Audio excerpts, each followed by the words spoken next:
Hiya, Barbie. Hi, Ken. You want to go do a podcast? Sure. Jump in.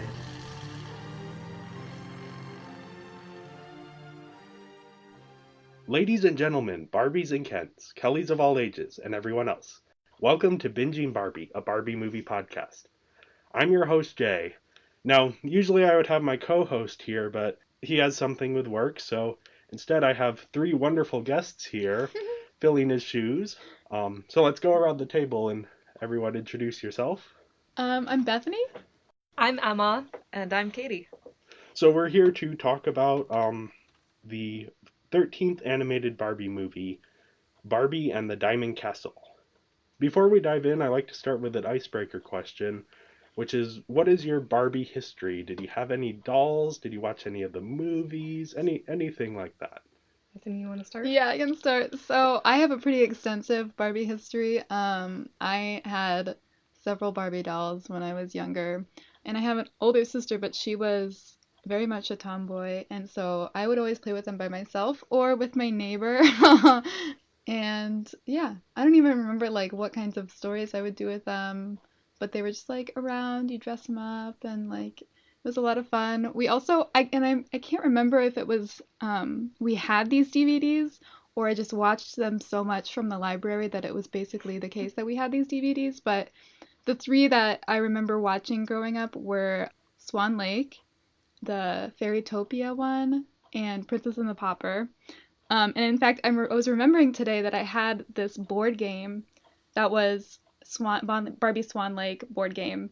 Yeah, I don't even remember what kind of board game it was, but we lost a lot of the pieces. So there was quite a bit of time in my childhood where that game was not playable, but it was definitely there. So a lot of Barbie things growing up. Yeah, my history with Barbie is kind of almost the complete opposite of that. My mom was very, very against Barbie anything. So we were not allowed to have Barbie dolls. In fact, my older sisters, I think our grandma gave them Barbies one year for Christmas, and our mom took them away. Like they were not allowed to play with them. So I don't think I saw a Barbie movie until I was probably maybe 13, and I saw it because we had Barbie Swan Lake at the dance studio that I attended. And so that movie I've seen quite a few times because it would just be playing in the break room. And then since then, I've seen the Diamond Castle and the Princess and the Pauper. I grew up playing with Barbies with my sister and my brother, and I did not see any of the Barbie movies except for Barbie: A Fashion Fairy Tale. For some reason, my sister got that one on DVD. Never saw any of the others. But I did get a backpack full of little Barbie chapter books, like soon after I had learned to read from some older friend who had outgrown Barbie chapter books at that point, but I read all of those and thought those were very cool. So yeah, let's dive right into the Diamond Castle. Sounds like you're all pretty familiar with Barbie at this point. Maybe not to the same extent, but Diamond Castle was released on September 7th of 2008. It aired on Nickelodeon first, and the DVD release came on September 9th, and it was directed by Gino Nichelle. This is his first and only Barbie movie that he was a director on. But like a lot of the Barbie directors, he worked on a lot of other mainframe animation movies. So he was a director on some of the Hot Wheels movies and some of the Max Steel movies. And yeah, mainframe seems to rotate their directors between franchises. So even though you wouldn't necessarily think that the director of a Hot Wheels movie could jump onto a Barbie movie, it works out in the end. And this was written by our favorites on this podcast, Alana Lesser and Cliff Ruby. And unfortunately, this is their final Barbie film after an absolutely phenomenal run. They're kind of the people most responsible for this golden age of Barbie movies. They did Rapunzel, Swan Lake, Princess and the Pauper, Magic of Pegasus, 12 Dancing Princesses, Island Princess, and this one, Diamond Castle. So they're the writers that we sort of think of when we think of these great Barbie movies of this early era. They're the ones who cracked the formula earliest. After sort of the Nutcracker one was kind of so as we said in our episode, but then starting with Rapunzel, they really seemed to get the formula down. Um, so yeah, it's kind of sad to be saying goodbye to them, but yeah, hopefully there's more good writers coming down the line. And yeah, the music is once again by Arnie Roth. He's done a lot of these princess movie scores. And there's also a lot of this is a musical of sorts. There's a lot of original songs, and then there's also a translation of a Mexican pop song in here as well. So yeah, once again we have the framing narrative. This time it's Stacy, Barbie's sister Stacy. Who knows what happened to Kelly? Was she fired? I think Barbie has multiple siblings, doesn't she? She does. She has Skipper Yeah. and Stacy and Kelly. I'm not And they're sure. just a family without any parents or anybody Yeah, else in there. They're just these four It sisters. is a dog. Oh, okay. Yeah, I'm not too familiar with that actually, so it's good that you brought it up. Yeah, I know Kelly's the only one we've seen so far in these Barbie movies. She's always been the one that the story's being told to, but this time it's Stacy who she's having trouble with her best friend. So Barbie tells her the story, as Barbie is wont to do, about Liana and Alexa, who are they start the movie, they're living the cottage-core lesbian dream, and this is actually sort of a foundational text to the cottage-core lesbian aesthetic. It's a lot of the sort of explosion of cottagecore, you can kind of trace it back to nostalgia for this movie and for these first maybe 20 minutes where Liana and Alexa are just kind of spending their days frolicking in the woods and growing flowers and living in this cottage and eating jam and bread. Living the dream. Dancing in their garden. Yep. But then, of course, this is the movie, the plot has to kick in, and one day while they're walking into town, they come across an old lady, and Liana, out of the kindness of her heart, gives her a sandwich, and in return she receives this old mirror, which she washes off, and then she and Alexa are singing one day, and they hear singing coming from this mirror, and turns out that there's a lady stuck in this mirror named Melody, and she was the apprentice to the three muses of music in the Diamond Castle. And one of the muses got jealous of the other two, that's Lydia, and turned them into stone. So Melody has hid herself in this mirror and can't escape. So Liana and Alexa are, before they have time to do anything, Slider, Lydia's wyvern henchman, comes and burns down this cottage. And so Liana and Alexa agree to join Melody on this quest to find the Diamond Castle and stop Lydia.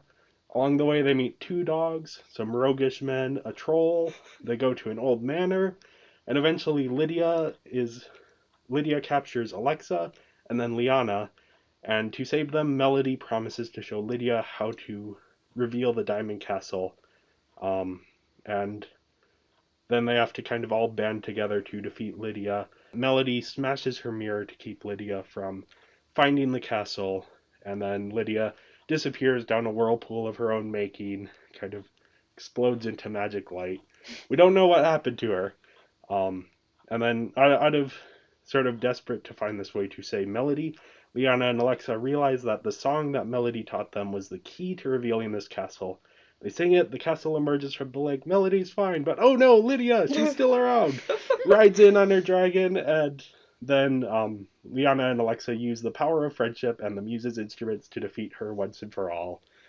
And Lydia turns to stone, and the muses are released, and they offer Alexa and Liana a place at the Diamond Castle, but Alexa and Liana refuse, and they go back home to live their cottagecore lesbian dream. Yay!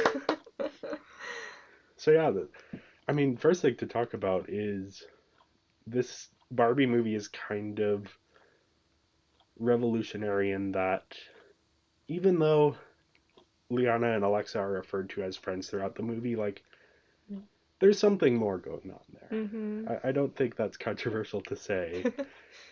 They're very close in almost a romantic way. And that's the most often interpretation of this movie, is that You know, there's this romantic relationship between them, and even the two male love interests who show up, they're just kind of dumb. They don't do anything. Yeah. Yeah, their relationship feels very established too. Like it Mm-hmm. definitely seems like they've been, living together like this, and that's just kind of how their relationship has been for quite a while, and it feels very established and comfortable for them. Mm-hmm. Yeah. That was one of the things I feel like wish there was more of, like some, I don't know, like explanation for like who they are, like how long have they known each other, and like how did they come to decide to live in a cottage together and grow flowers, and like I don't know, like and they sing and they're obviously very talented, but like yeah, how did they decide to live that specific life together? We need a prequel. We do. Yeah. I feel like this whole story feels to me less like a story that would be written for something like a movie and more like what it felt like to play with Barbies with my sister.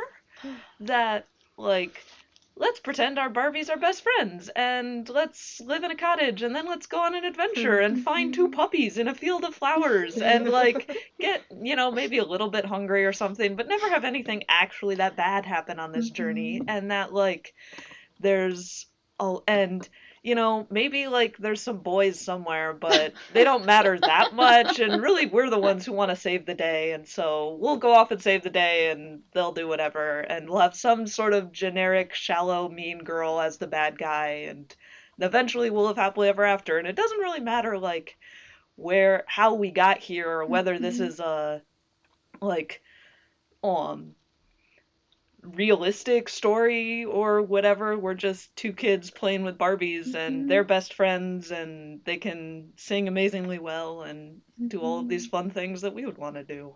That's a really good point. Yeah, yeah. And I feel like I had a very basic thought that was related to that, where I was thinking like, oh my gosh, like I can remember being like 8 years old, and if I came across two puppies, I would absolutely want to name them Sparkles and Lily. Like those are the two names that probably would have come first to mind. And so And see, 8-year-old me, I think still thinks Sparkles is as dumb a name as current me thinks it is, but it is kind of dumb, but it's like in a fun way. I don't know. Okay. So, but yeah, it really does feel like you're playing. Yeah, you're right. Like it doesn't need to be a whole thing. It's just like this fun way to imagine a story. Yeah. And that's an interesting observation because this is, unlike a lot of these Barbie movies, this isn't based on anything. right. Even something like Barbie and the Island Princess takes a lot of inspiration from Tarzan, even though it's not a direct adaptation. Whereas this one, it's like, I don't know, I almost thought of it as a D&D campaign, which is probably the adult version of Played with Your Barbies, where it's like, yeah, the world and the story are kind of fit to these characters rather than the other way around. Yeah, I think the first 20 minutes of this movie are maybe my favorite 20 minutes of any of the Barbie movies I've seen. Wow. Just kind of this, like, again, the cottage-core lifestyle of just these two people living together. Just being cute and idyllic. Yeah. What's funny is like even though this is like really idyllic, like as somebody who's like worked on farms, I did think it was pretty realistic that they were very poor. Because you don't make a lot of money farming, especially farming flowers. Yeah, that's like, I mean, that is kind of the interesting part, is like there's a lot of focus on their sort of economic status, and then also this idea of hunger that shows up later on in the story that aren't necessarily things you would think of in the fantasy story. But they play a very big role here with the characters and their motivations. Yeah, it's, again, those first 20 minutes for me were really good. There's this like storm that comes in and that adds a little bit of drama, but it's just like we're just seeing these characters live their lives. And then the moment that Melody shows up, I think the film goes down just a little bit for me. Where it's like, okay, now we have this adventure, and obviously we have to go on this adventure. But I don't know, I found it less compelling than say, Magic of Pegasus, where Magic of Pegasus, each episode of the adventure feels exciting and new, whereas here it's like, oh, they come across a troll and they solve the troll's riddle and they fly off on a magic rainbow bridge. And yeah, it never grabbed me in that same way that the first 20 minutes did. And I wonder if maybe part of that is that it feels like there's, in a way, a bit less personal stake for the main characters in this, because kind of their main motivation is just helping Melody. And obviously, the reason they're helping her too is because if they don't, then what's her name? Lydia will like take over the world, and then everyone will be living in this sad, dark world of hers that she's envisioning or whatever. But like, aside from that, it's kind of like what you're saying, they just sort of leave their cottage life behind and then go off on these adventures, and it feels like there's less personal connection for them at that point. Though their house does burn down, It so does. they Yeah. need to go somewhere. Yeah. And I think along those lines, my favorite part of the adventure is this old manor that they come to, where they are told by the servants that they were the prophesized people who would come eventually and live in the manor. And it's everything that Alexa at the start of the movie says she wants. It's more food than they can eat, more rooms than they can explore, more dresses than they can wear. And it breaks this friendship or relationship that the two of them have, that like they meet this barrier that they can't surpass, at least initially. And you get the sense that like this fight, they would eventually have worked it out if Lydia hadn't shown up.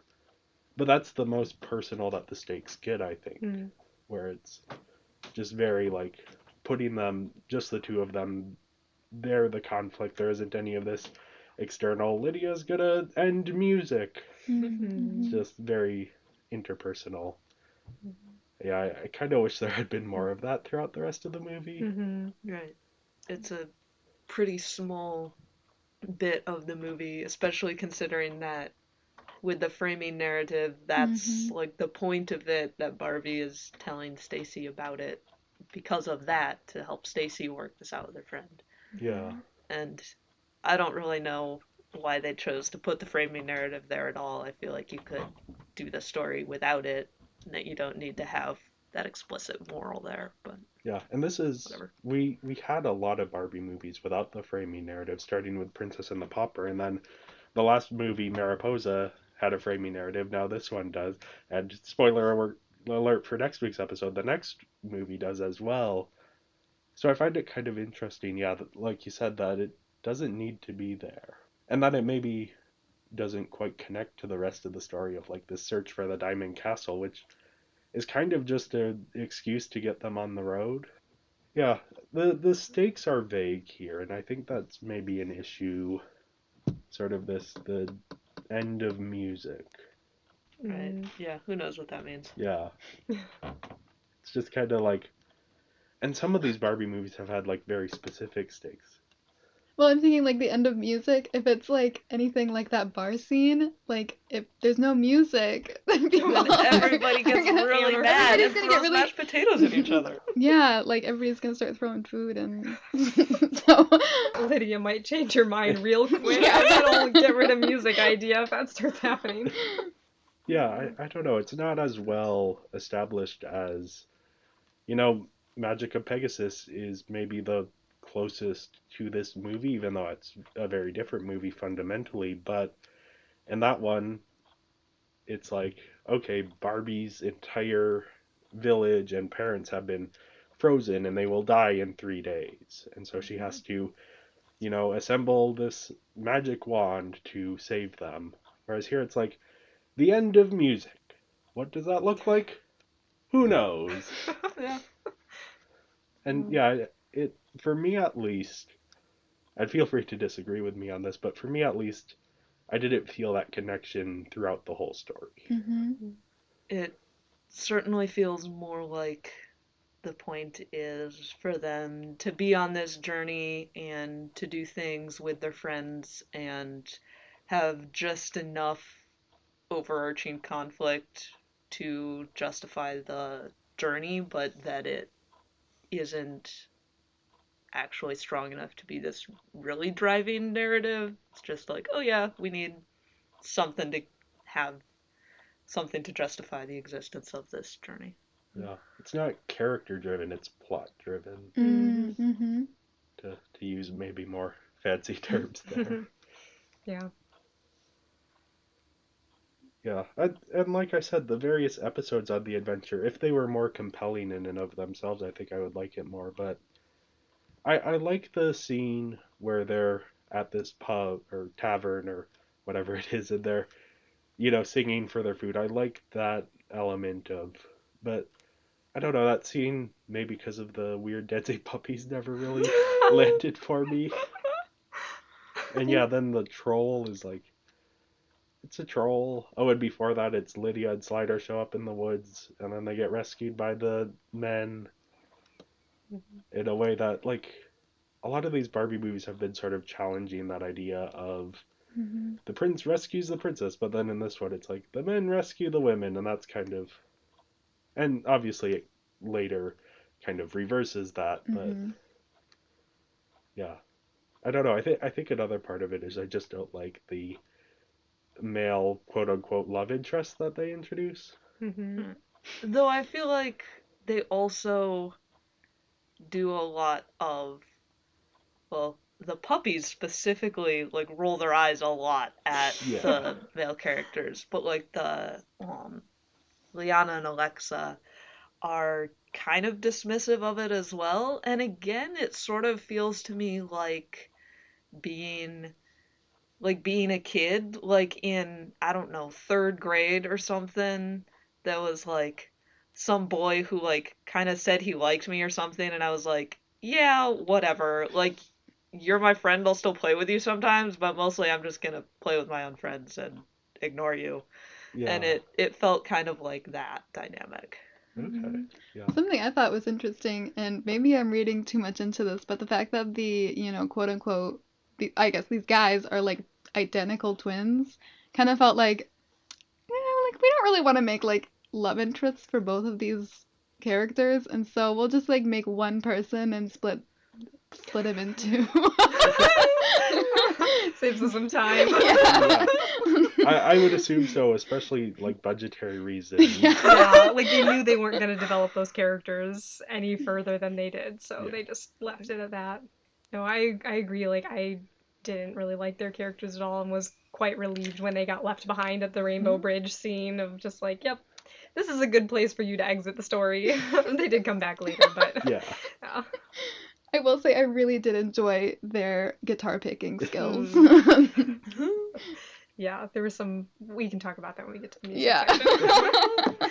Yeah, it's definitely like, and there were the love interest in Magic of Pegasus, which the more I think about this movie is kind of taking elements of that, but the love interest in Magic of Pegasus is this sort of roguish man, but what makes him special is that there's something underneath that, a sort of like a kindness that he's buried away out of like guilt.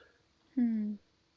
And I mean, I love that character and that movie so much because of that sort of complexity to the character. Whereas here it's like, yeah, they're just kind of the roguish men who show up and do things. Mm-hmm. Mm-hmm. And I think I wish they had chosen one or the other. Either let's develop these love interests as love interests throughout the movie, or let's just cut them out entirely and focus on the central relationship between Liana and Alexa. Because, and that's the core of the movie, and that's, again, the part I find most interesting. And that's why I think those first 20 minutes, when it's just them living their life, trying to solve their problems, that was where I found it the most compelling. I wanted to just talk about kind of the climax of the movie a little bit because I think I still have a lot of questions about what happened to Lydia. Like, she just kind of disappears, but then she shows She up disappears and then she comes back and then she gets turned to stone. And I was Yeah. totally expecting maybe a little bit of like redemption or something there. If not for her, then at least for Slider. But I nope, know. both of them are just stone. What if, okay, what a theory about where she went is maybe she went into the same kind of like weird magical realm where the castle was when it was invisible. invisible. And then when they made the Oh. castle reappear, she was taken out of that weird magical, like, kind She of did in go into the between. water. Yeah. Yeah. How did they bring Melody back? Is that when Melody comes Yeah, back too? When that's they reveal the right. castle? Uh-huh. Oh. Okay. So Wow, maybe it my doesn't theory has just legs. reveal the Diamond Castle, it reveals all the magically hidden things. Mhm. Yeah. That might be the case. That's a better theory that I had. My theory was that they wanted a surprising moment at the end. Oh. Yeah. Yeah. I feel like your theory is giving them a little bit too Yes. much credit, and Well, so I kind of want to agree with Jay Here's here. the thing, though. This is a lot of Lesser and Cliff Ruby we're talking about. We've seen how they could construct a very solid plot. So I'll give them the benefit of the doubt here. Hmm. Okay. I will take your word for it on their writing Yeah. skills, because I haven't Perhaps seen I'm any of their other movies. overselling it a bit, but they have an attention to detail, which made me kind of wonder, like, that's an odd moment to just like have her show up again. But yeah, I think Bethany's explanation of it was better than I could have done. And this is why we discuss these things. Mm-hmm. Yeah. I also do really love how basically it came down to like a battle of the bands. Yeah. Yeah, Lydia and then Alexa and Liana. So that was pretty great. Is that the scene with all the key changes? Yes. Yes. Yeah, it's the third act here is pretty solid, although the guys show up again and factor in more than they maybe need to. But yeah, as like a pure spectacle and fun thing, I think the third act serves its purpose. I don't know if this would be in plot, but another note that I had that I thought was funny and maybe worth discussing was the fact that and I can't remember, maybe I'm getting this name wrong, but I feel like in Fairytopia, like the evil realm is like looks the same as it does in this movie, like that weird like green kind of Yeah, misty place. There's like a bunch of caves, so like I thought that yeah, was interesting that they're using such a similar looking evil world. yeah. For me, it reminded me most of, I guess, yeah, because there's that woods that they go through in Fairytopia that it's very similar to. For me, it reminded me a lot of, again, Magic of Pegasus, the evil layer there, which is sort of this lots of rock spires. And yeah, I believe this is once again production designed by Walter P. Marthisius, who actually co-directed the first Fairytopia movie as well. But he's been the production designer for a lot of these, so I wouldn't be surprised if he's maybe drawing from similar inspiration for all of these different evil layers. A lot of these movies have green as the evil color, so Yeah. I feel like there's a lot of classic evil lair styles and that like caves and green Like the Grinch. magicalness yeah. feel pretty standard.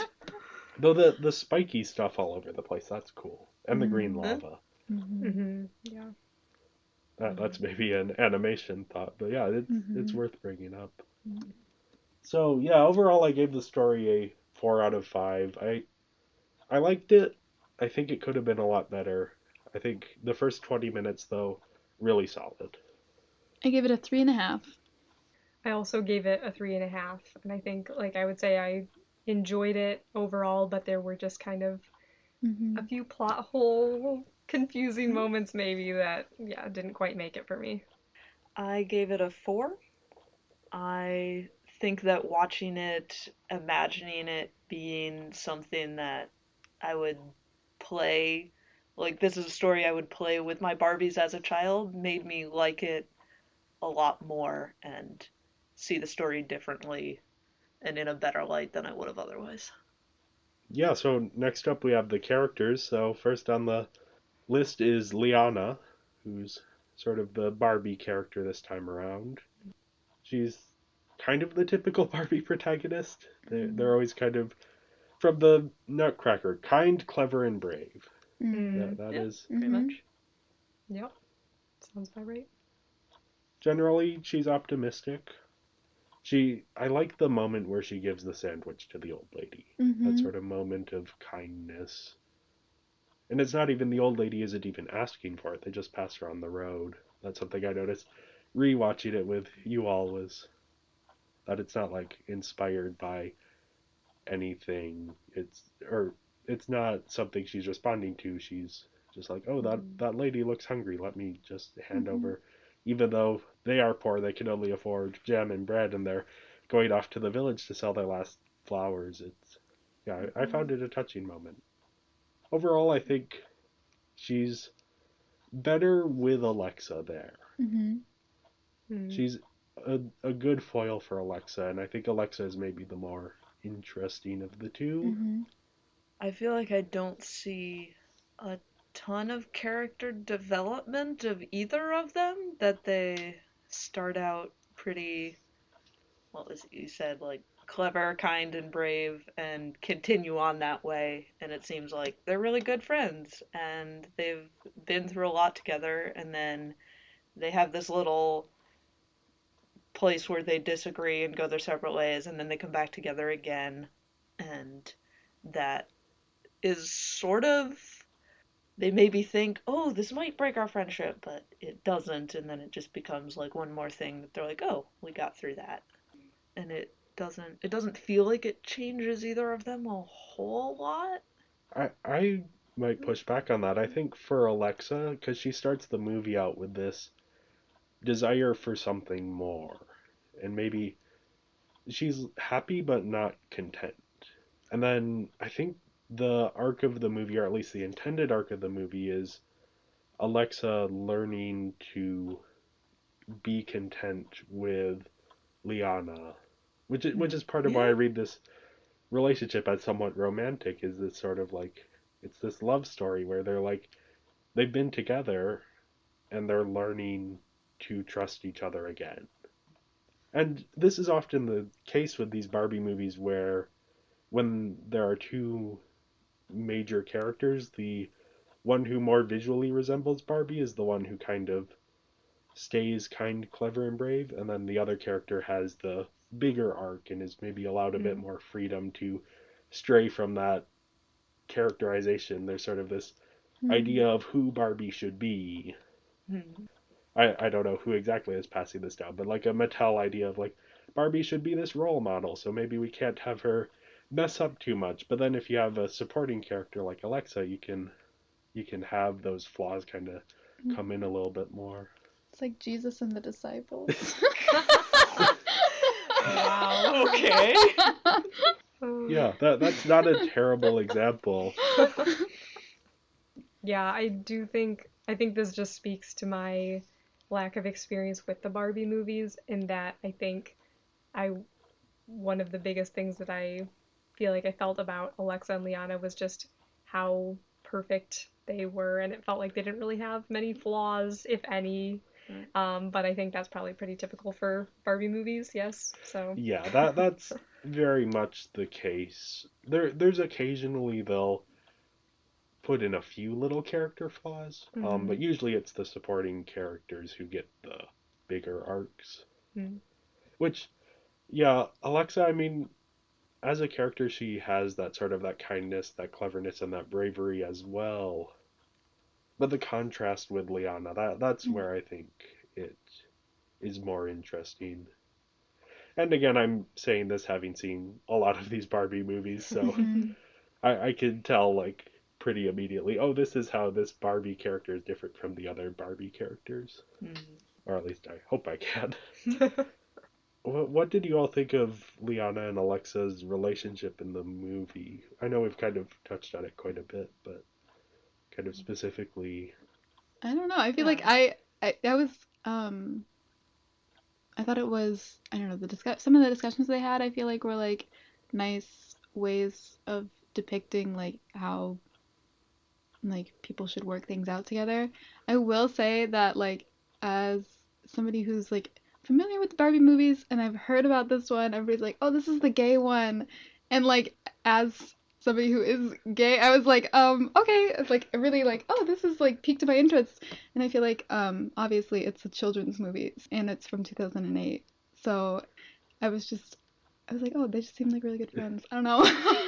Yeah, I mean, it is the question is, how intentional is it? Because this is, as you said, it's 2008. This is, you know, if you look at where things were, this was when Barack Obama was still opposed to gay marriage. Yeah.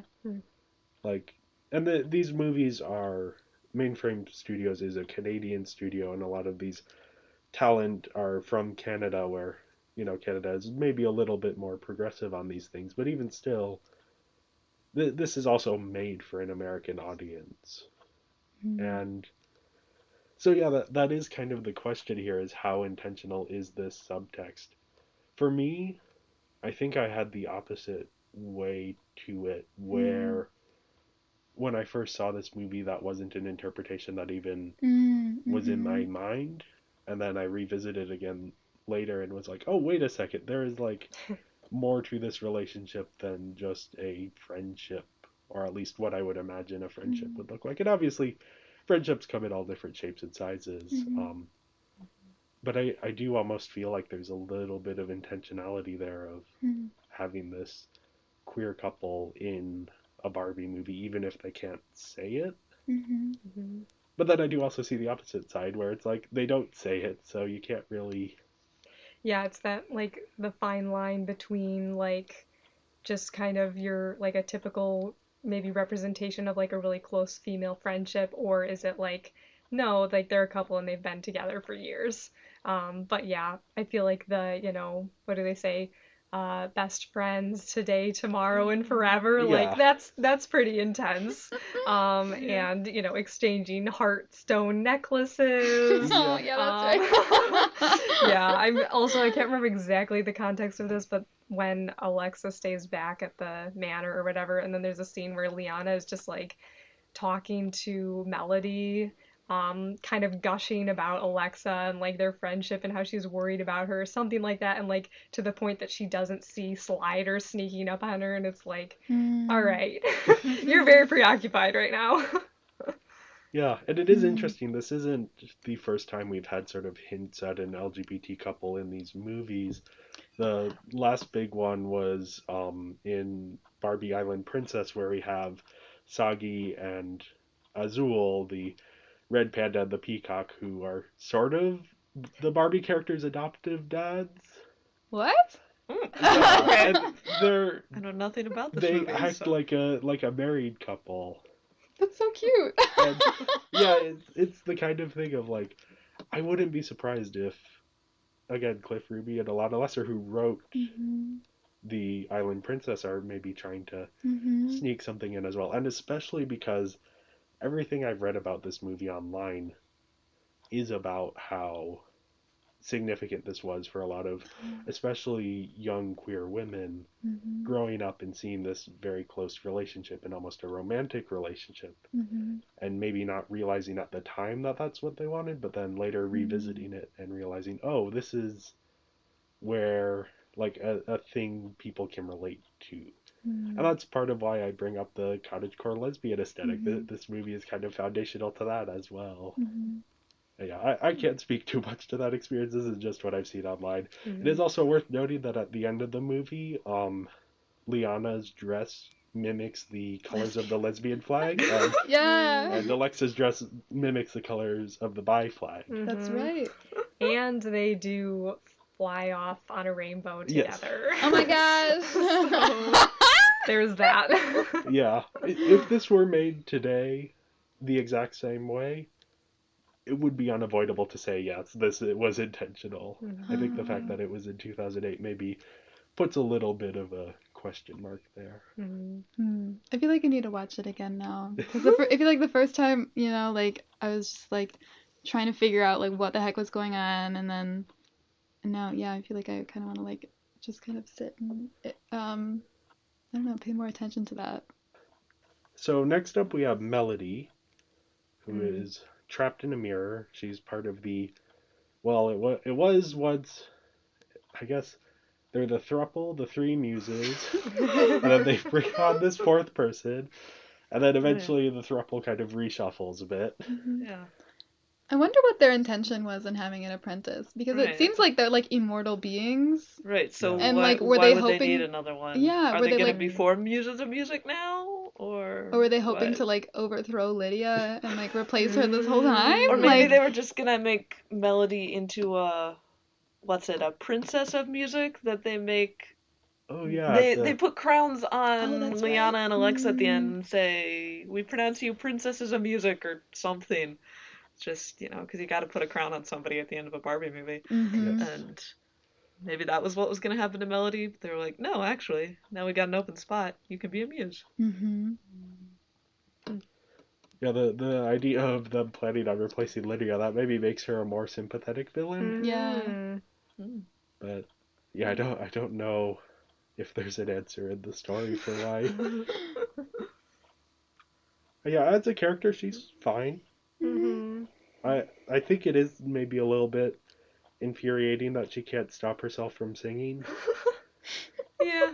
Though I give them the benefit of the doubt of like she's not a human exactly, so Mm. maybe there's some like nature to her that's just like Mm. she has to sing. The power of music compels Yeah. you. Mm-hmm. Exactly.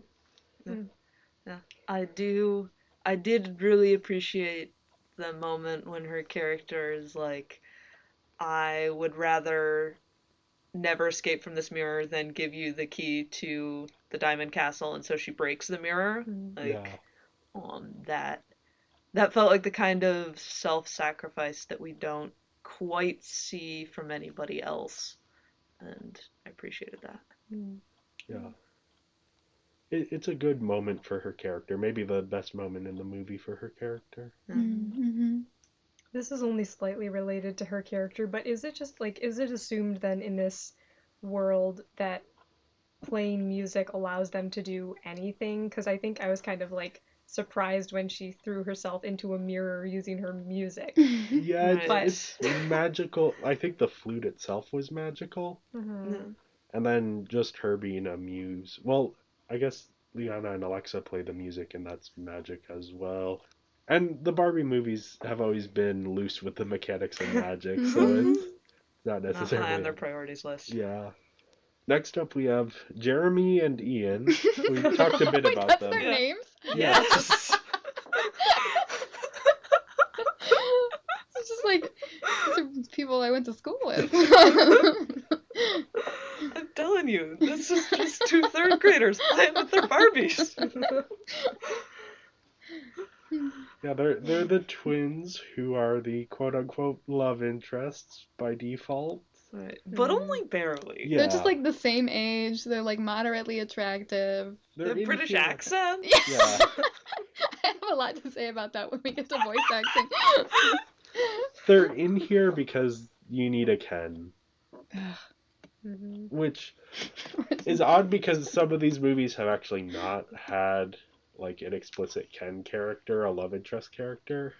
But yeah, here it's like, well, we need to have our Ken character. And I wonder, this is part of what makes me wonder about the subtext.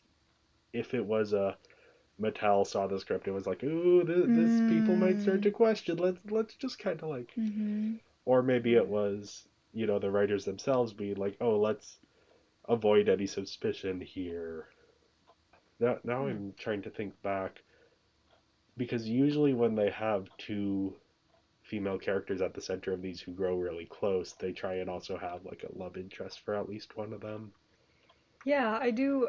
It is interesting though that like with this one, even if that was kind of the intent to maybe like, pacify the heterosexuals, like it's still they don't get together with them in the end. Like Yeah. they never turn into actual love interests. Mm-hmm. So There's a lot of these Barbie movies end with a wedding. This one doesn't. This one doesn't even end with any indication that the Mm-mm. love interests are going to stay in these ladies' lives. mhm. Right. They dance together, and Right, then I the kind two of of them I fly kind of away. like that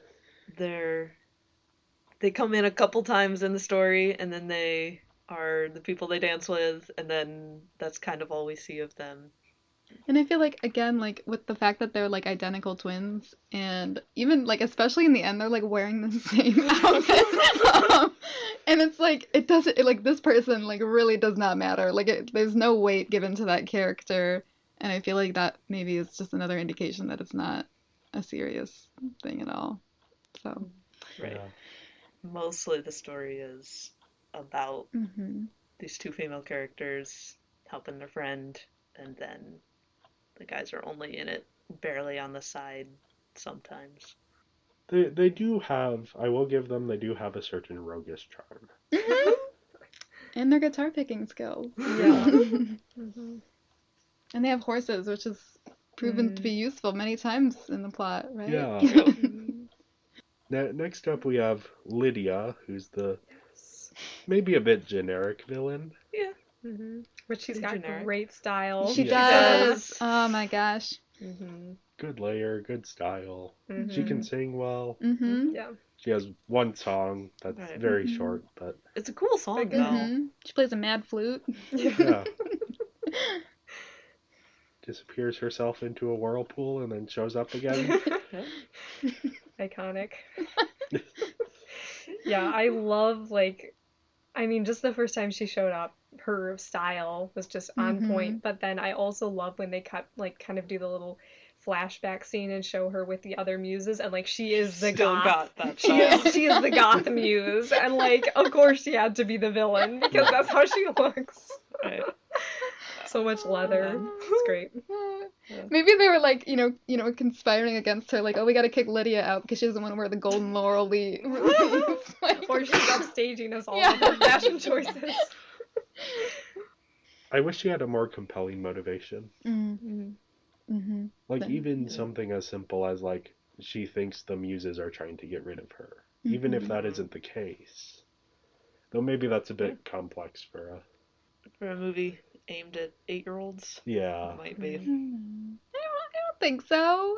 I feel like the plot would have definitely been different because they would have needed some kind of redemption at the end if that were the case. Because that would have been so mean if, like, she thought that they were gonna, like, get rid of her and then they turn her into stone at the end. Like, Yeah. Yeah, but even if she, I don't know, well, she talks about wanting to be, like, to sing solo and be the only one making the music, but then it also talks about, like, she's gonna make this world without music, and so that's a little bit unclear. But even if she had wanted to, like, get rid of her competition or be the only one or make the world the way she wanted it, feels more interesting than I actually want to make the world dark and sad. Yeah, I think she suffers from... Again, this is a plot-driven movie, and she's just there to drive the plot forward. Yeah. But yeah, that she reminds me a bit of Laverna from the Fairytopia movies of, she's kind of just the generic villain that's in the background, maybe not as memorable as some of the others, but not as unmemorable as some of the others as well. And her henchman is Slider, the wyvern. is that like a species? Like, what's a wyvern? A wyvern is like a mythical being that's basically a dragon that doesn't breathe fire.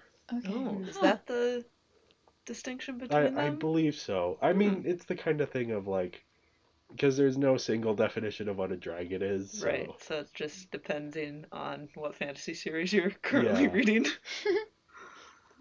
I always remembered him as having breathed fire because he burns down the cottage, but that's entirely accidental. Right. Yeah.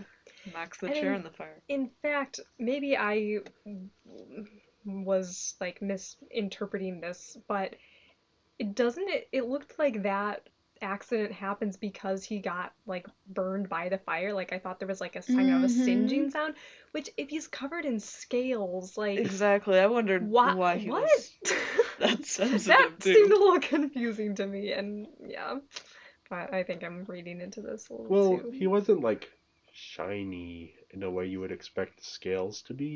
So maybe it wasn't scales. Yeah. Okay. I wonder. Could also or be like scales. like thinner scales. Uh-huh. Like more like a snake than like a dragon. Yeah. Okay. Which he is very snake-like in his design. Yeah. No. I kept waiting for a redemption arc for him. Same. I thought he looked He's too kind dopey. cartoonish enough that I was like, he can't be a real bad guy. He's got to become a good guy at the end, right? Nope. And it kind of felt like a situation where, I don't know, I don't think he had, I feel like he just didn't had a low enough level of intelligence that Lydia just took advantage of that. So it felt very much like Lydia was using him throughout the whole story, which is again why I was expecting maybe some kind of redemption for him where he breaks free from her influence. But Is that one point in the story though where like he's like going to murder Alexa and Liana? Liana Yeah. by like throwing them in that's lava? true. Right. He didn't think twice does. about that. He wasn't like, Right. this is something Lydia wants me to do. He was just like, yeah, fine, I can finally like throw you guys in the pit of lava. yeah. So, Yeah. but that doesn't mean I think he still should have had a redemption arc. He shouldn't have been turned to stone. Mm. And you know, perhaps we can imagine a time, you know, after this story finishes where they return them to their living flesh selves and they can talk it out. Mm. Yeah. Barbie and the second Diamond Castle. Yeah. Barbie and the Crystal Castle. Well, yeah, it's gonna have a really great soundtrack. Barbie and the Battle of the Bands Yeah. returns, reunites. One interesting thing about Slider was, I think it's the flashback of Melanie going into the mirror, but Lydia takes over and Melody immediately says, "Oh no, it's Slider, he's chasing me!" Which I think means that Slider was around when Lydia was still, like, good, and that just seems interesting to me. Like, was our goth muse, like, riding around on a dragon while the other two had Pegasi? No, Oh. I think Lydia went into the green cave Oh, and got her right. evil flute Right, before she did go she in... turned them into stone, and Right. yeah, so maybe she got him there. Right, but then still, how does Melody know, oh, that's Slider, That's- and not, oh no, it's a dragon? Oh, good point. And, you know, maybe they just were writing that bit and didn't really think about that, but Hmm. that she had maybe seen this dragon before. Maybe he got invited to game night sometime. Yeah, the muses, their life before being turned to stone isn't very apparent. Yeah, Just kind of sitting around in a castle playing music. right. Once again, it's not really their story. Yeah. They're just there to be the people that our heroes rescue. So yeah, next up, our next characters are the puppies. Oh gosh. Lily and Sparkles. I thought they were kind of horrifying. Thank you. I Yeah. did too. I hated looking at them. Yeah. Right, the animation was something. Yeah. The fact that they stand upright and dance. Yeah. I don't know who decided that was a good idea, but I kind of appreciate how wholeheartedly they went for it. Yeah. Like, it was not just one scene, it was many times. And the outtakes are all them dancing. Yeah, that too. And that is something where, like, dancing in animated movies, that's something where you can just, like, copy and paste it to multiple characters, and then you don't have to animate each individual character. But it's odd when it's two puppies that are dancing like people. And not even necessarily dances that fit the songs they're dancing to. Yep. Just dancing. Yeah. It was definitely felt like it was just for like a humor element of like, oh, people will think it's funny if these puppies are doing human dance moves. Yeah. So let's throw that in there. They actually apparently became somewhat of a meme. Oh boy. Like, In what way? back in Just like- 2008? No, Or, like recently, like recently? gifs of them just dancing. Oh. Which, yeah, it's horrifying enough that you don't need much context to be like, oh! I like before the movie started and it was at that like main menu and like they had the ghost, you know, images of characters and the puppies kept showing up and I was like, oh god. Because it's gonna be in that movie. Oh no. Yeah, unlike a lot of the other horrific animals from these Barbie movies, they are in the movie quite a lot. Like the dolphin in Mermaidia and the turtle in Mermaidia, they will steal your soul, but they're only in like a combined 10 minutes of the movie. Here it's like they keep cutting back. It's like Bibble with his weird teeth. So I feel like because of that, like, creepy animation aside, like, the puppies do play a pretty important role throughout the movie. And, like, they come to the rescue of Alexa and Liana, like, multiple times, and they, are really, like, smart and helpful and important. So I wish that they had the creators had put more effort into making their animation not creepy because of how much they show up. Well, maybe they thought it was cute. Maybe I they don't didn't see think it how was that would creepy. be possible. I don't know. Yeah, animation was not what it is now. The reason is that they were toys. They What? were designed for the toys Yes, with the big because eyes. that's the thing. They're like when they're not actively dancing like people, they move like toys. Like I don't know. Our grandparents' house had this little like robotic puppy that like walked and then you could like it would do a flip. Like you could I know what you're talking like about. load it up like a spring or something and it would flip. Like it moved like that kind of toy. Yeah, it is almost certainly they designed the toy, and then the puppy in the movie designs came after. That's so interesting. And that's how it's been with a lot of the animal designs here. They start from the toy and then go horrifically backwards. Other characters, we have the troll. He only has one scene. The tavern keeper. I think I gotta say, I think his name was Edgar. Am I remembering Yes, correctly? yes. He's got to be my favorite side character. I can't exactly tell you why, but just like his entrance and like his exasperation at these darn musicians who haven't shown up for their gig. Like he stole a little bit of my heart in that moment. So yeah. And that leads into the scene which we forgot to mention of someone throwing their mashed potatoes up against the wall. Like from VeggieTales, the pirates who don't do anything. I noticed that connection when I was rewatching it, and I wasn't sure if that was intentional, but not many other supporting characters. There's like the servants and the manor, but they don't really. Yeah. I don't even do these even count as characters, but like the weird children at the castle. I don't know why I was so weirded out by them, but they just really made me feel unsettled. Like the I'm not sure animation. why you were so weirded out by them either. I don't know. They all look the same. They have different colors, hair, and dresses and whatever, but they're like clones, and they're like all like children. And I don't know. It just like weirded me out that because it's like are they also immortal beings, or are they like trapped? And they all have ponies. I don't know. Just the whole thing just kind of weirded me out a little bit. So That is almost like the reason they're clones is because they were copy and pasted from each other to save money on animation.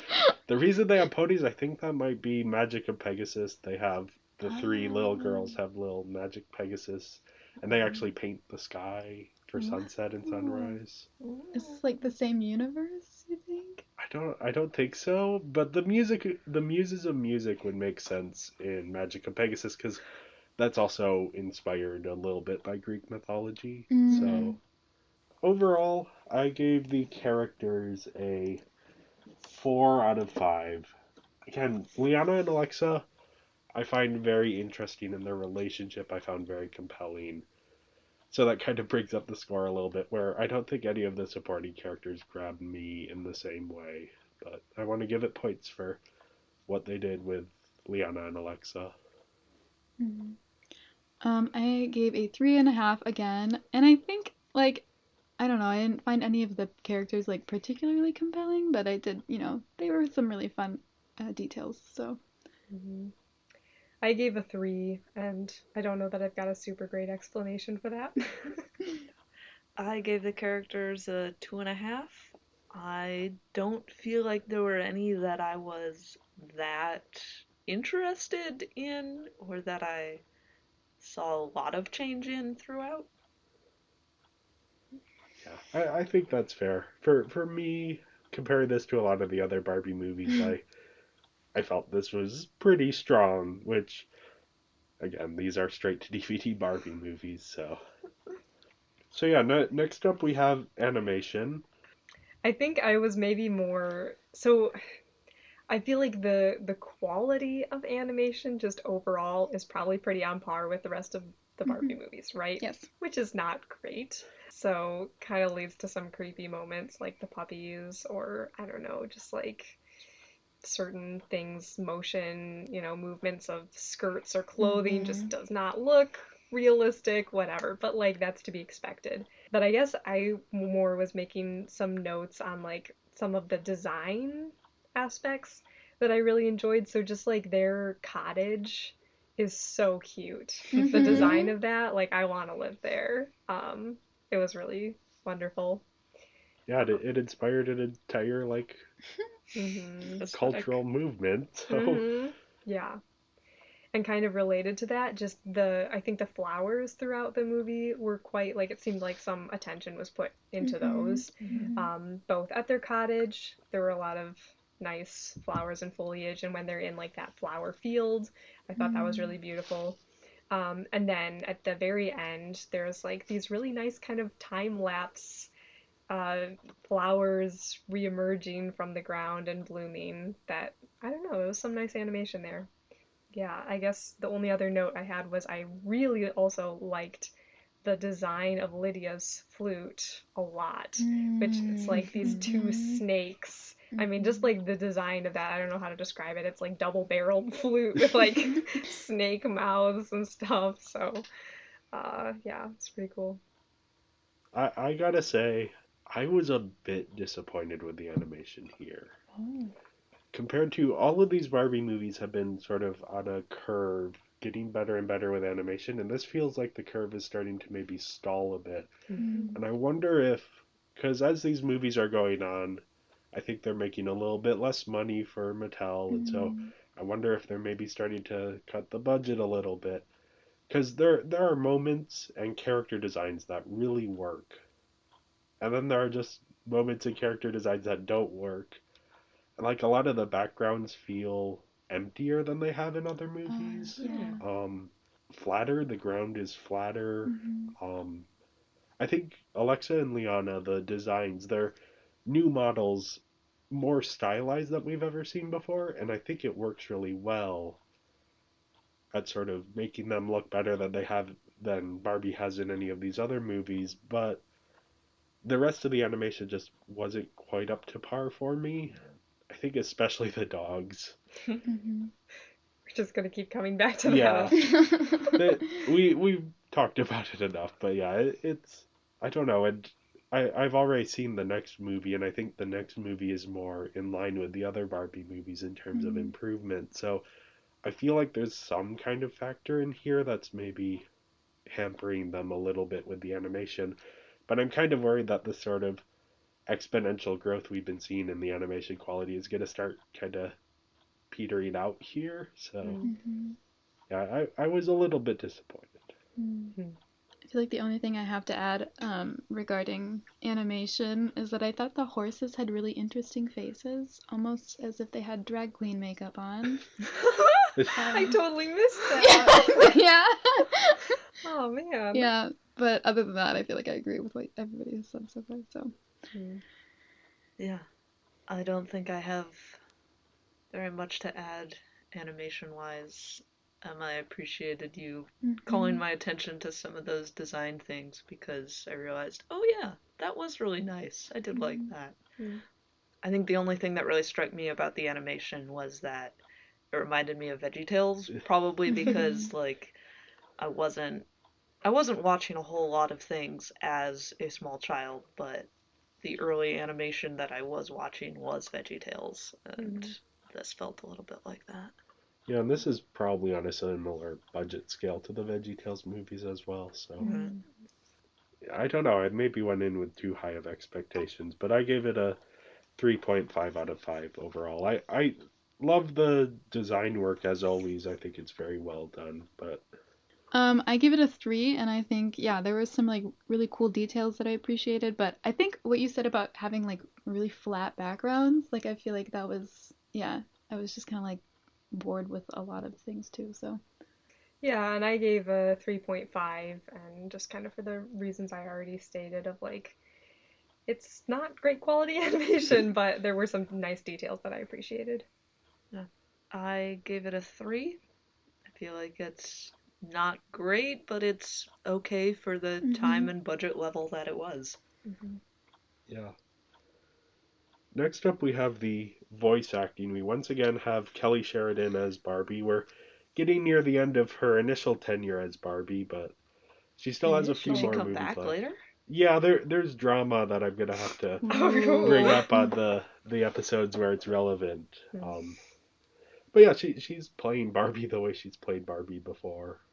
It's almost like a TV show at this point where she's playing the same character over and over again, and you kind of just there's a comfort in it, but also it's very difficult to rate her individual performances. So that's kind of how it always is. Yeah. But I don't know. she's not the one who sings, right? No, that's actually Melissa Lyons who does the singing voice, and she's done the singing voice for all of these Barbie movies so far for Kelly Sheridan. I had a lot of notes on voice acting. Go for it. Well, I guess maybe the only actor that I really would like to know is the one who plays Slider, because I thought that voice acting was just really fun and intriguing, and I thought they had a great laugh. So This is Mark Atchison as Slider. Cool. I think this is his first Barbie movie. All right. A lot of these are returning cast members. They use Canadian voice actors mainly, and so it's a lot of the same rotating cast. They do a lot of other voice acting work. My Little Pony has a lot of the same voice actors, so Yeah, I just feel like, so along with Slider, I feel like Lydia had an interesting voice too, and I'm like, as I was watching it, I was reflecting on like the fact that most quote unquote evil characters, I feel like end up having much more interesting voice acting aspects to them than, the protagonists. Especially you think about like Barbie and Alexa's voice actors. They, I don't know, it's just like a classic like white lady accent. I don't know.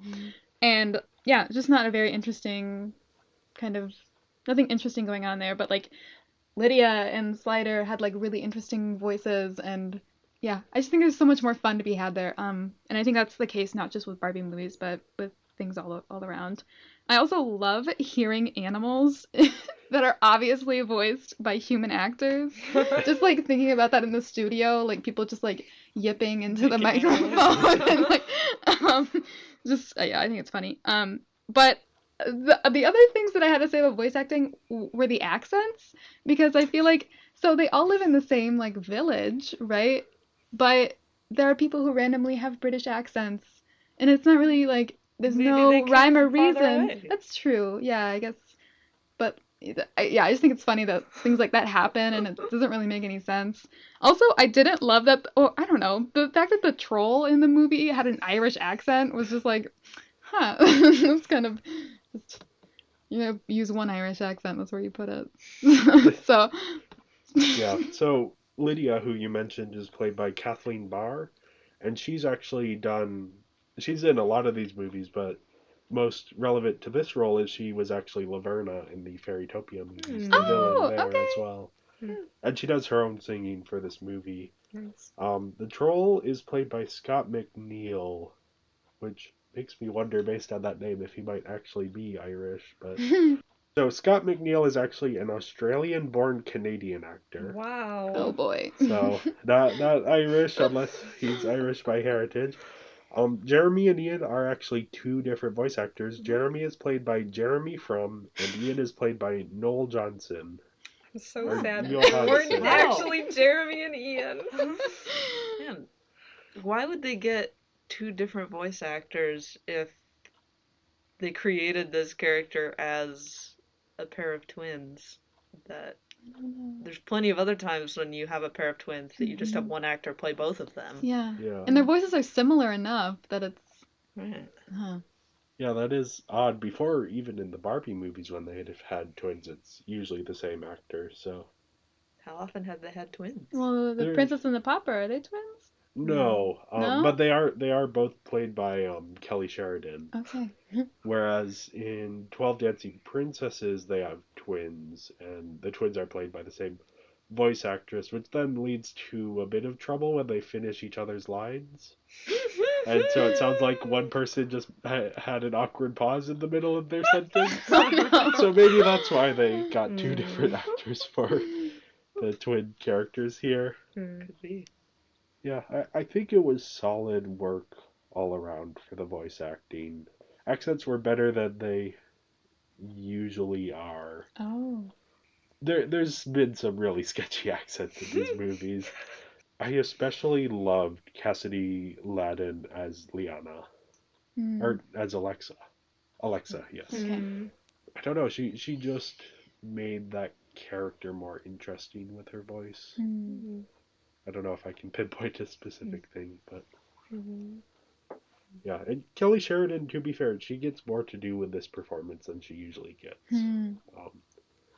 Sometimes it's just kind of like come in and read the lines, whereas here there's more of a character. Yeah, I don't really have any notes on the voice acting, which might like just kind of be a good thing in itself because basically my take was like I thought everyone did a good job and it was not something that I really noticed much. I would agree with that. I don't think I have anything more to say. Yeah. Overall, I gave the voice acting a 4.5 out of 5. I think it was solid all around in a way that I think some of these movies haven't always been. I gave it a 3.5 apparently, but I feel like I should bump up the score to like a 4. Yeah, Yeah, you can do that. because I don't know. I did really appreciate some of the voice acting. I also gave it a 4 because yeah, I think everyone just did a pretty solid job. I gave it a 3.5.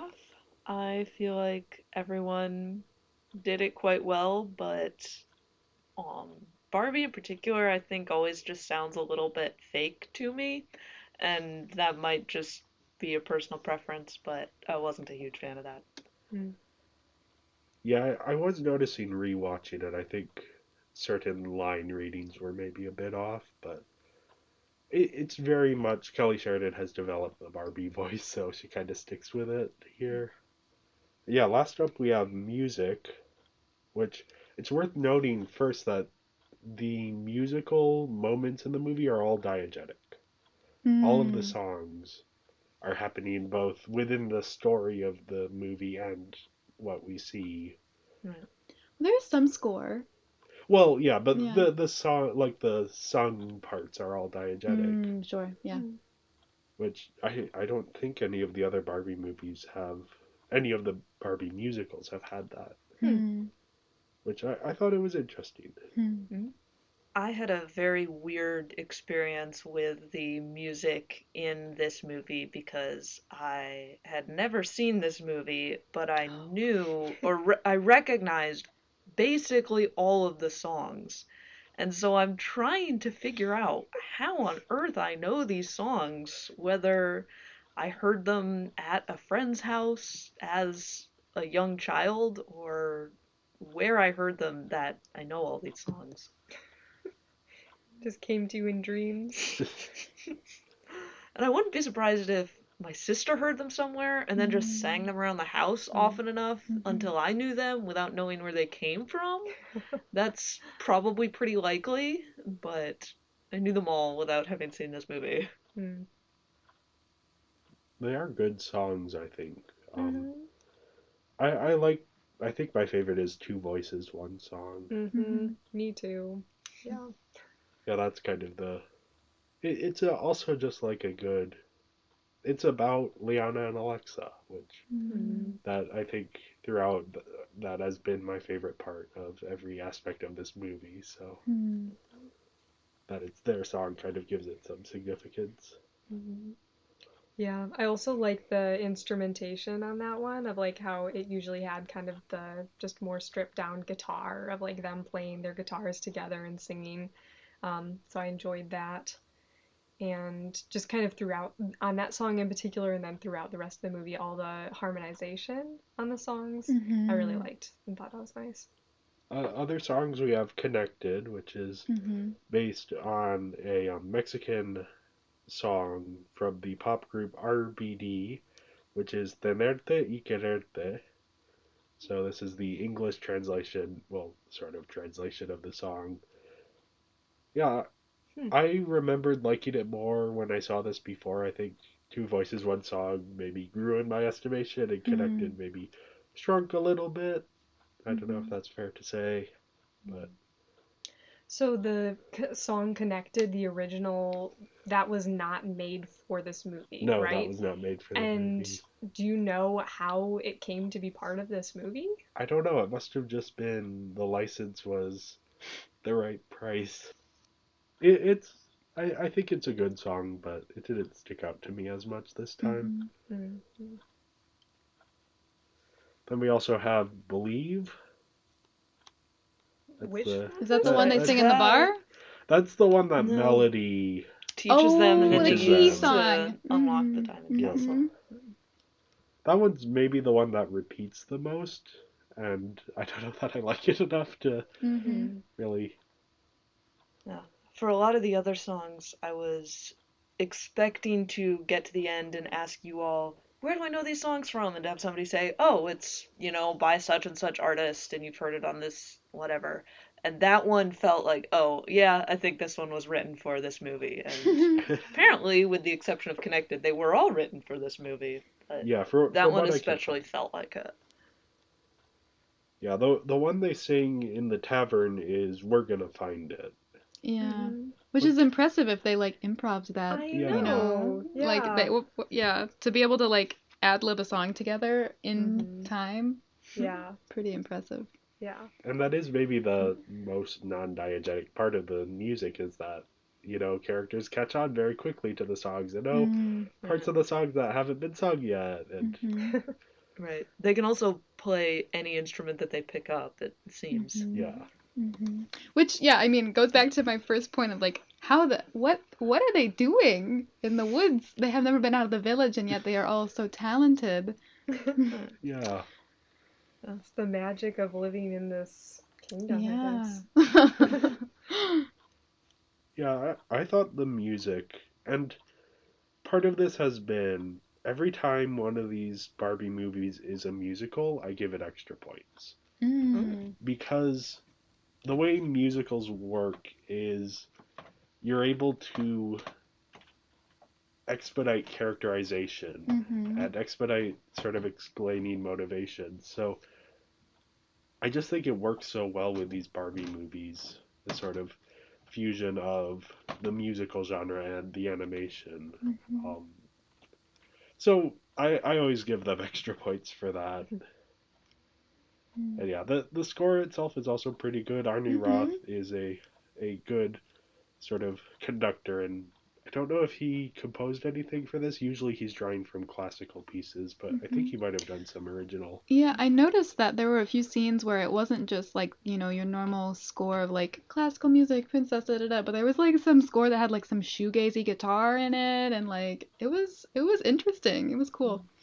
You gonna talk about the I blues? do want to gush about the blues guitar that we do see in this movie because I did not expect it at all, and it absolutely delighted me. I love blues music, and the fact that they got to like lean into that was really cool. So, Yeah, hmm I think I similarly enjoyed too, like the random electric guitar yes! stuff Yeah. that came in at the end.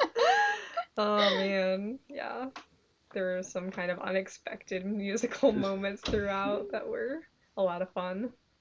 yeah. I gave it a 5 out of 5. Again, maybe the music doesn't quite deserve it, but I just love any time these movies are musicals. So Mm. I always give it extra points. I give it a 4.5 out of 5. Yeah, I don't think I have anything else to say. Yep, I also gave 4.5 out of 5. Yeah, I enjoyed it. Thought hmm it was nice stuff. I gave it a 4 out of 5. Um, I thought the music was fine, not necessarily great, but I know a bunch of these songs, so they must be doing something right. I'm impressed that we could talk about this Barbie movie for this long. And I realize you do this pretty regularly, given that you have a podcast about it. Yes, this I'm episode more is gonna, impressed than I was before. yeah, this episode is going to be one of our longer ones, which I think this movie kind of warrants it just by its reputation alone. And there's 3 guests, Yeah, like more yeah. people talking. Twice as many people on this Yep. as you often do. Yeah, But yeah, it also goes to show that just like you can find like a lot of hidden and interesting things throughout these movies that can bring up some interesting discussions. So yeah, and I really appreciate all of the insights you brought into the conversation as well. I think you did a good job filling John's shoes for this episode, though. Oh. We're looking Thank forward you. to having him back next episode Yeah, it as was well. a shame he wasn't Yes. here. yeah. And yeah, speaking of John, we're actually going to cut over to him for his thoughts on this movie just a second here. Hey guys, sorry I couldn't make it to the episode today. I got caught up at work, things got busy, but I'm here now to give you my thoughts of this film. Overall, I didn't really like this film. I wasn't invested in any of the story or characters. I didn't really love any of this. Overall, it felt like a waste of my time. I just kept waiting for this to end, which is a shame. It's one of the last films by our apparently our main writing team that had done some really phenomenal work. And just seeing that this is their final Barbie film, it's a shame because this is my least favorite of their work. Starting with the story, there is just too many moments that were filler. The songs were part of the story, I guess. They're part of the characters' worlds. They sung in universe, in real life, to those characters. But those numbers went on for far too long, and I just felt like they were there to fill time. Sure, they were there to give us a nice, catchy song, I guess, but it spent too much time on them. There was just too much time spent on nothing. Things were solved super easily. Near the end, our villain, who is something, I don't know, she gets thrown into water and I guess melts or something very easily. Why? We don't have no idea. But then they find a diamond castle, and the whole scene was going so slowly. I was like expecting that there'd be some kind of plot twist, and there was a plot twist. The villain's back, and then she gets turned to stone, like the elements of harmony from My Little Pony, because friendship and music and love and whatnot.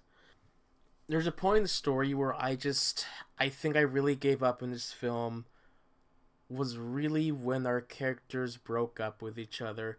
It's a cliche. Any friendship movie just has to have the characters break up. I felt that this was forced. I didn't really buy it. I know that Jay felt that he could understand the breakup just on the character traits, and I can understand where he's coming from.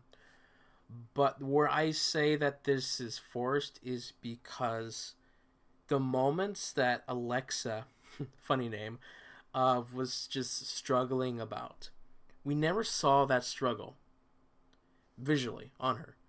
They always went by that scene very quickly. And of course, like, Barbie was the one that took the focus of the story. And so Alexa, during those moments where she apparently wanted to be done with it, I didn't see any struggle in her face. I didn't see any struggle in her lines. And so when their fight happens, it just felt really forced. To the point where she throws away her stone. Why? I have no idea. Forced friendship breakups. Why? Because the story needs them to break up so the villain can lead us into whatever third act we got going. Like I said, I really felt that there was a lot of waste of time. The story just wasn't developed. There was a lot of filler. There was a lot of unnecessary moments. And the clarity wasn't very strong. Like, why was it? What was at stake? Music? I don't know. Why does the villain Lydia do what she do? I don't know. It just happens. And so for this, I gave the story a 2.8 out of 5. This is probably my second lowest story rating. It's right under Fairytopia.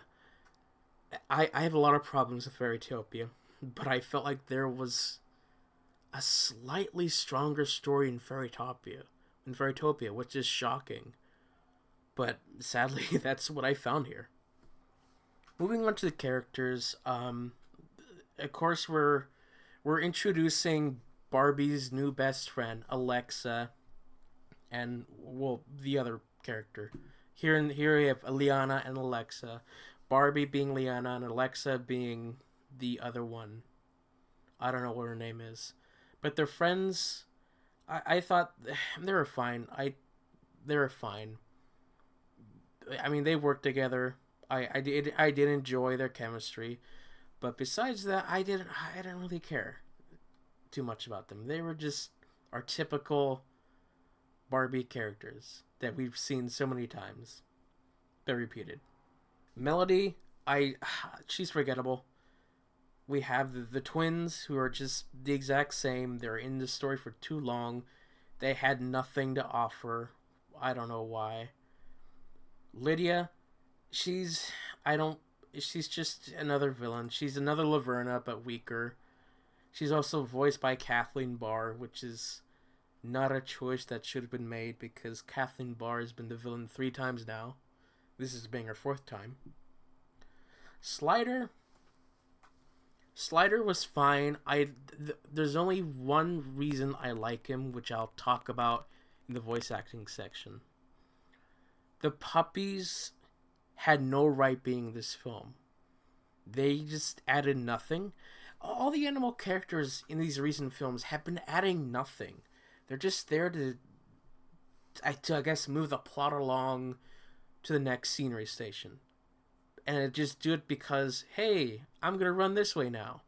So our main characters have to follow them. They don't really have a point.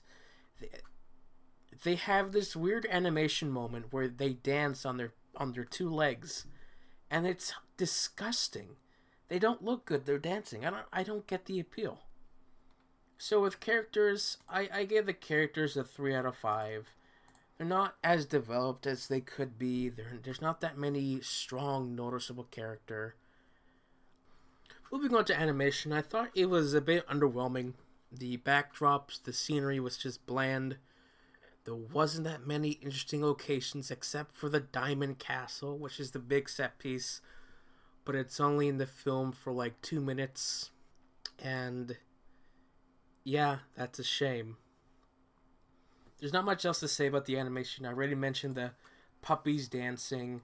Yeah, it's just not that great. It's really disappointing. So I gave it a 3 out of 5. Going to voice acting. The voice acting, as usual, is pretty fine. It's solid. These actors know what they're doing. They gave the same performances as we get typically, and it's good. The one actor I wanted to point out, and it was the voice for Slider. He was voiced by Mark Atkinson, who he's another Pony alumni, but he's the voice of Lord T-Rex, a big villain in the show of My Little Pony, and it was very interesting to see him here being a more comedic character than his very different character that we got in the show. Yeah, as typical, voice acting, 3.5, solid, as normal. Music, music. This is a pseudo-musical. It's not a typical musical. It uses, 2000s style music of just playing guitar. I didn't really love it. It's modern music playing at an older time period, which doesn't fit. I didn't like that aspect. And plus, the music was just there. I get that it was their characters, it's part of their character. But the music didn't really add anything to the story. They just sung to sing. And then the songs just didn't really reflect anything new. It just repeated the exact same thing we just saw. And in some cases, they sung songs that I don't know how they knew. That just weren't really mentioned well in the script. If you took the music away and just listened to it by itself, it's fine, I guess. I guess I could learn to enjoy enjoy the music, but like in the context of this film and the story, it's just there. It's a waste of time. I get that music is a theme, but it just didn't do anything. It was there. The only noticeable piece of music that I found was just when at the end, when they're in the Diamond Castle, there's this nice bit of what I assume is a bit of classical music playing to be the theme of the Diamond Castle. And I thought that was really nice. That was very typical Lonnie Roth. And so, yeah, the music I gave a 3.5. Again, that's a pretty average rating that we get for music. It's not any higher because it's a musical. It's not any lower. It just stays the same. I don't really care about the music. So yeah, 3.5. Which leaves me a total score of 15.8, making this the second lowest Barbie film. Just below Fairytopia and just above Barbie Diaries. I am the lowest rating for this film just by looking at everybody else's scores. So I guess that's that. Thank you guys. I will join you guys next week. So, overall, I gave it a 21.5 out of 5, which is a 4.3 on the 5-star rating scale. It's up there for my rankings. I'll have to look exactly where it lands, but it wasn't as high as I was expecting it to be. Coming into this podcast, this was the one that I remembered being my favorite, and I think rewatching it in the context of all of these other movies, it maybe I had too high of expectations going in, but it is still a movie I find very interesting. Emma and I had the same score.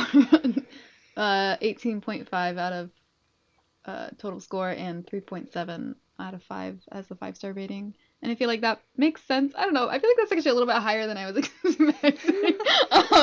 And I think perhaps, I don't know, like I really enjoyed it. I do remember like watching the movie and there were some parts where I was like, I am kind of bored. But like thinking about it now, all the different aspects, there were some fun aspects. So. Yeah, so I also have a total of 18.5 points, an average of 3.7 out of 5. And yeah, I think I just like overall feel like it's a good movie, pretty interesting story, good music. And I also do appreciate the whether intentional or not. The gay subtext throughout is, gotta give some extra points for that too. So I gave it a total score of 17 with a 5-star rating of 3.4. I think I liked it more than I was expecting to for this movie. All right. For this movie. I don't know, for a Barbie movie. I haven't seen that many. I didn't think I was missing that much. But this one seemed pretty good. So overall, our final average score is an 18.2 out of 25, which is a 3.6 on the 5-point scale, and that puts us kind of in the bottom half of our overall rankings here between 12 Dancing Princesses and Magic of the Rainbow, which is kind of interesting. I was expecting it to be a bit higher, but I can see, given the issues brought up, why it maybe falls a little bit lower in our rankings. But yeah, that brings us to a close. Though before we go, I wanted to quickly shout out Emma is on here, both because I thought her insights would be great and because you've actually done the artwork that we are debuting with this episode. The Yay! official Binging Barbie artwork. So I just wanted to thank you in person for designing it, and looks wonderful. I am very excited for all of our audience to see it. You should check out our Instagram if you haven't seen it yet, and it'll be posted everywhere that we have social media presence. So Thank you for entrusting me with your podcast. yeah, of course, you are a very talented graphic designer, and Oh, I really appreciate that you did our artwork. oh, shucks. Thank you everyone for listening. Make sure to follow us on social media. We are Binging Barbie Podcast on Instagram, at Binging Barbie on Twitter, and Binging Barbie, a Barbie movie podcast on Letterboxd. There you can find an up-to-date list of all of our Barbie movie rankings. Join us next week for a very special Barbie movie, her first Christmas movie, Barbie in A Christmas Carol. Thanks everyone for listening.